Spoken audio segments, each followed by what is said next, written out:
Welcome to the Tech Egg. Don't get scrambled. Enjoy the video. In this video, I will show how to reset a Honda Accord maintenance light. This light reminds you when service is due, usually after an oil change. First, ensure your vehicle's ignition is in the on position, but do not start the engine. Next, find the Select/Reset button.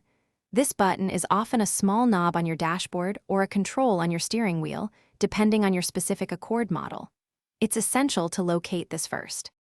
Once you've located the button, press it repeatedly until your dashboard display shows the engine oil life or maintenance required indicator, often as a percentage. After the oil life percentage is visible, press and hold the Select/Reset button. Keep holding it for about 10 seconds. You will notice the oil life indicator begin to blink, signaling it is ready for reset. After the oil life indicator starts blinking, release the Select/Reset button. Then, immediately press and hold the same button again for about 5 more seconds. This second press confirms the reset.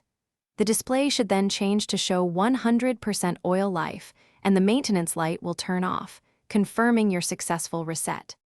It is crucial to remember that this reset procedure should only be performed after you have completed the necessary maintenance, such as an oil change.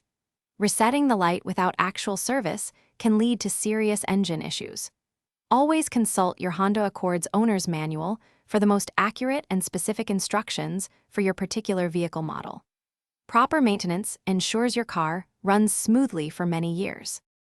Thanks for watching. Consider subscribing if I helped unscramble your problems.